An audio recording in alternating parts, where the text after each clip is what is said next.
For a show designed for kids, I'm often very impressed by how mature Ninjago's storytelling can be. This show has excellently tackled themes such as mental health, betrayal, and identity. However, there's one theme the show often struggles with, and that would be death and loss.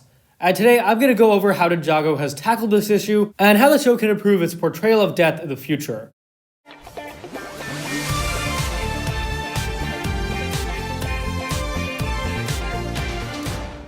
Hi everyone, welcome back to the channel for this analysis video. We'll be taking a look at a couple examples of how the show has portrayed death and discuss why they were either successful or unsuccessful. As it's important to note that death in Ninjago is almost never permanent. Most of my criticism in this video boils down to this one idea. When a character dies in the show, they almost always come back. And I feel that's a very flawed way to address this theme, because obviously it's not realistic at all. The reason Ninjago does this is because they want to have emotional scenes and big stories, but they also don't want to get rid of key characters. And sometimes dead characters are brought back for nostalgia. No matter the reason, bringing dead characters back does disservice to the theme of loss itself. It's an ideal solution that allows the characters to go back to normal. Let's first discuss Zane's death in Season 3. This will always be one of the best scenes of the show for me, and the story they told in Season 4 is beyond excellent. One highlight of the Season 4 premiere is seeing how the ninja are responding and grieving Zane's loss. Each ninja deals with it in their own way, and there's a lot of very painful scenes here. It's fantastic writing.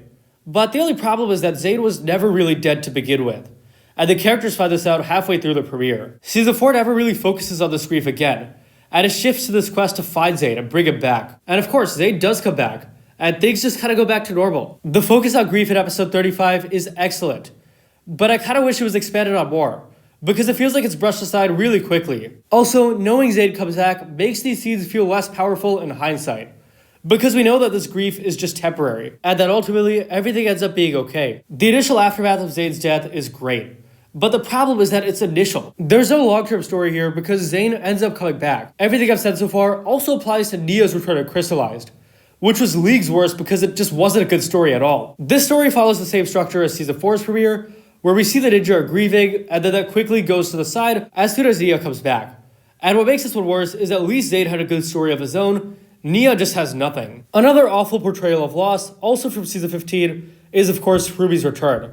The reason her death in Hunted was so effective is because Lloyd never had closure. He was never able to amend things or even talk again to Harumi. But then comes Crystallized, which brings her back just so they could have closure, and so she could have a happy ending. That is unfortunately the primary reason she was brought back. Another issue I have is that originally, Harumi just had a very unfair and very tragic life, and her death was the same too. That was how her story should have ended.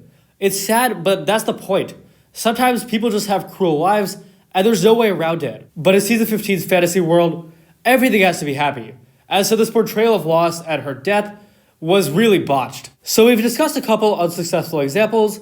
Let's discuss next Garmadon's loss and his eventual return. I think the concept of loss was portrayed actually very well at the end of Season 4 and throughout Season 5. The difference here is that Garmadon's death was obviously more of a long-term thing, and unlike Nya and Zane's sacrifices, it wasn't immediately reversed. Of course, Garmadon does end up coming back eventually, but when he does come back, the difference is that things don't go back to normal.